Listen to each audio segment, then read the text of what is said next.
अपना इष्टदेव भगवान स्वामीनारायण, अपना गुरुवर्य परम पूज्य पाद धर्मेंद्र आचार्य महाराज श्री भक्ताश्री महोदय, ब्रह्मनिष्ठ संतो, वाला हरिभक्तो बधाने मारा भाव पर जय स्वामीनारायण।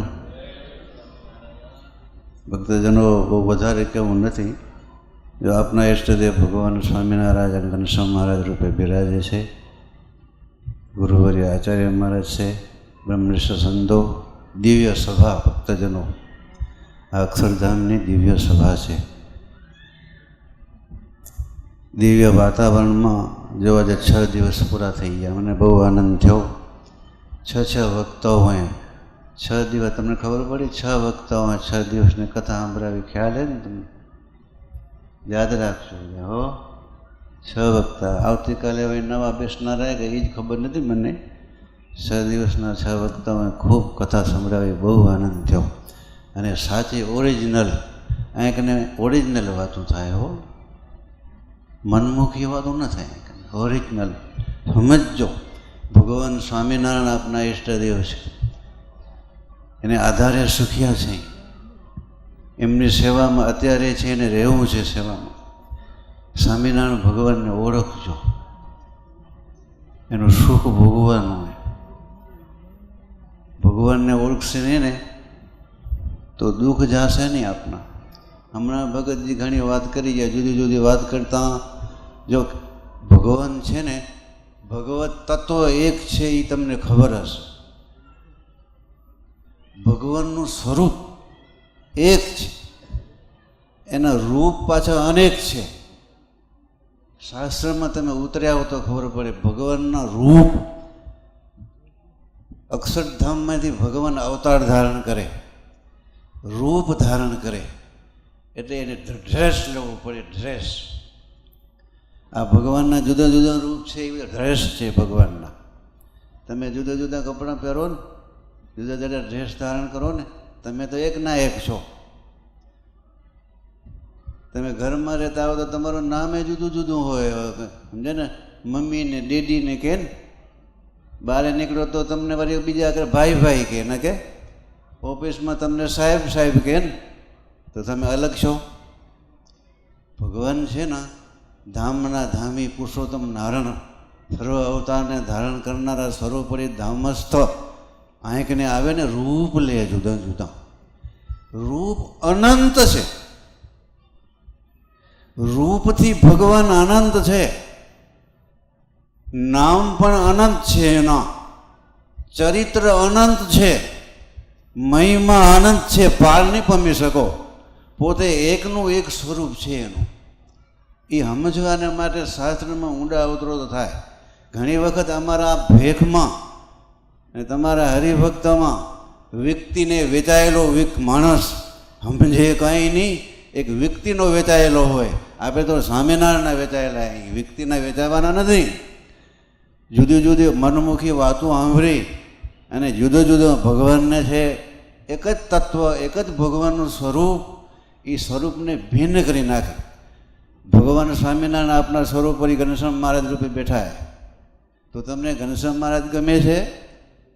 ई नहीं वर्णी रूप में छे ई गमे छे के सदानंद स्वामी रूप में छे ई जुदा छे? जो आ बहनों छे एने घनश्याम रूप गमे, बहु सारी बात है। अमारा जेवा भेख साधु अने वर्णी रूप गमे, ध्यान करे कांई वांधो नहीं। अने तमे बधा सुखिया छो, राजा धीराजनुं ध्यान करो तो एक ना एक छे, जुदू स्वरूप छे एनुं। रूप जुदू जुदू देखायेલું पण पोते एक ना एक छे। जो नरनारायण भगवान महाराजे वचनामृत में शुं कह्युं होय? अमारुं स्वरूप आ नरनारायण देवनुं अमारुं स्वरूप छे, अमे पोते छे एम एम अमारुं पोतानुं स्वरूप अमे स्थापन कर्युं छे। तो एमां बीजा बीजो भाव करे। हूँ तो एम कहूँ, राम प्रभु बैठा है, राम ने विषय तमे स्वामीनारायण देखाय नहीं तो स्वामीनारायण ओळख्या ज नथी। तमे स्वामी एटले सर्वना स्वामी, नियंता एवा नारायण छे। नरनारायण में राधा कृष्ण देव में राम में स्वामीनारायण तमने देखाता नहीं तो तमे समझ्या शुं छो? વધારે કહેવું નથી. અમારા જેવા ભેખ હોય કે હરિભક્તમાં કોઈ જુદી જુદી વાતો થતી હોય તો ભગવાનનો દ્રોહ થઈ જશે. જે સર્વોપરી આપણા મહારાજ સ્વામિનારાયણ ભગવાન આ ઘનશ્યામ રૂપમાં બિરાજે છે. 5 વર્ષીય આ પાટોત્સવમાં આપણે ભેગા થયા છે તો એ ભગવાનને ઓળખવાના જ. આ બધા રૂપ છે એના રૂપ છે. બાકી એટલી વાત છે, વચનામૃત તમે ઉતર્યા હો તો 65મું વચનામૃત છે, મધ્ય પ્રકરણનું 65મું વચનામૃત. એમાં સ્વયં પ્રકાશાનંદ સ્વામીનો પ્રશ્ન છે. એ સ્વામી એમ કહે છે, મહારાજ તમારા અનંત અવતારો છે. સ્વામિનારાયણ ભગવાનને પૂછે છે, તમારા અનંત અવતારો છે, એ જુદા જુદા તમારા રૂપ છે, તો બધામાં સરખો ભાવ છે કે અધિક ન્યૂન ભાવ છે? એમાં શું પૂછ્યું? ભાવની વાત પૂછીએ. તમારા અનંત અવતાર, એના અનંત રૂપ, એ બધા રૂપમાં સરખો ભાવ છે કે અધિક ન્યૂન ભાવ છે? મારા જવાબ દે છે. વ્યાસ મુનિનું પ્રમાણ આપીને વ્યાસ મુનિએ ભાગવતમાં સર્વોપરી ભગવાન શ્રી કૃષ્ણને કયા છે તો શ્રી કૃષ્ણને વિશે અધિક ભાવ કયો છે? બીજા એના બધા રૂપ છે, પણ જ્યાં રામના ઉપાસક હોય તો રામને વિશે અધિક ભાવ છે, એ સ્વાભાવિક છે. કૃષ્ણના ઉપાસક હોય તો અધિક ભાવ હોય, સ્વાભાવિક છે. તો આપણે સ્વામિનારાયણ ભગવાનના આશ્રિત છે. જેવા મહારાજે ગાદી ઉપર બેસાડ્યા આચાર્ય મહારાજ, આચાર્ય મહારાજ ગાદી મહારાજ પેલા સ્વામિનારાયણ સંપ્રદાયના પૂજ્ય મહારાજશ્રી છે. તો સ્વામિનારાયણ ભગવાનના સ્વરૂપને વિશે અધિક ભાવ હોય, એમાં કહેવાનું શું છે? કારણ કે ભગવાન અનંત અવતાર ધારણ કરે, જે સ્વરૂપને, જે રૂપને વરને આપણે વર્યા છીએ એ રૂપમાં અધિક ભાવ હોય એનું ધ્યાન ભજન. આપણે ધ્યેય મૂર્તિ જો સ્વામિનારાયણ ભગવાનનું સ્વરૂપ ઘનશ્યામ મહારાજ કે સહજાનંદ સ્વામી કે વર્ણિ રૂપ જે હોય એને વર્યા છે, તો એમાં અધિક ભાવ છે. તો ધ્યેય મૂર્તિ સ્વામિનારાયણ ભગવાનની મૂર્તિ છે. રામનું સ્વરૂપ છે, કૃષ્ણનું કે નરનારાયણ દેવ છે, એ ધ્યેય સ્વરૂપ આપણે મહારાજે કહ્યું નથી. ધ્યેય સ્વરૂપ એક જ હોય, ઉપાસના એક નહીં થાય. એક જ રૂપ હોવું જોઈએ, ઉપાસ્ય રૂપ એક જ હોવું જોઈએ, પણ બીજા સ્વરૂપ એના છે. તો એ વંદનીય, પૂજનીય, ભજનીય બધું છે. ઉપાસ્ય સ્વરૂપ એક જ હોવું જોઈએ.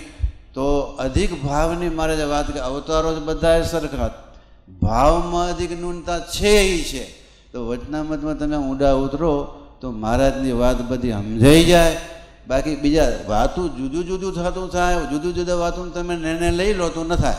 સ્વામિનારાયણ ભગવાનને તમે સર્વોપરી માનતા હો, એને વિશે તમને ભાવ હોય તો સિદ્ધાંત, આજે માણસને સિદ્ધાંત છે ગમતો નથી. ભક્તો, મારી ભલામણ છે કે સિદ્ધાંતને ઓળખજો, સિદ્ધાંતને સાચવજો, સ્વામિનારાયણ ભગવાનને સાચવજો, સત્સંગને સાચવજો. બીજો દોડ કરજોમાં સિદ્ધાંતને ઓળખી કરીને સાચવશો તો મહારાજ ખૂબ રાજી થશે. ભગતજીએ પણ એ જ વાત કરી છે ને હું પણ એ જ કહું. મહારાજશ્રીનો પણ મત એ છે, ભગવાનનો દ્રોહ. આપના ઈષ્ટદેવ ભગવાન સ્વામિનારાયણના બધા રૂપ છે, એને રૂપ ધારણ કરીને ભક્તોને સુખ આપે. જો રામના ભગત હનુમાનજી જેવા થયા અહીં આપને, કૃષ્ણના ભગત મીરા, ગોપીઓ, ગોપીઓને ભગવાન કૃષ્ણના દર્શન થયો, સંસારના સુખ ઝેર જેવા ત્યાં આપણે ત્યાં એવા ભગત તો થાવ. નરનારાયણ ભગવાનના ઉપાસક પ્રહલાદજી જેવા ભગત થયા છે અહીંયા આપણે. એટલા માટે ભગવાનના સ્વરૂપને ઓળખી, મહારાજ સ્વામિનારાયણ ભગવાનના બધા રૂપ છે. ધ્યેય મૂર્તિ મહારાજની, આ ઘનશ્યામ મહારાજની મૂર્તિ છે, એનું ધ્યાન ભજન કરવાનું છે. બાકી બધાય રૂપ એના છે. આવા ભગવાનને ઓળખીને ભજન બહુ આનંદ થયો. એ 5 દિવસ થઈ, 6 દિવસ તો આજે થઈ ગયા. મહારાજ સેજો આચાર્ય મહારાજ બિરાજે છે, ખૂબ દર્શનની દયા કરી. અને એ સંતો હરિભક્તો આ સત્સંગને આંચવજો, ઓળખજો, સાચી વાત ઓળખજો. અને ભગવાન સ્વામિનારાયણ આપના બધામાં બળ દે, સમજણ શક્તિ આપે, ધીરજ શક્તિ આપે, અને એ બધાને વિશે સુખ શાંતિ આપે. વધારે કહેતો નથી, પણ મહારાજનું ઓળખાણને સુખ શાંતિ આવે મારે એટલી પ્રાર્થના કરીને વિરમું છું સદાનંદ સ્વામી મહારાજની જય.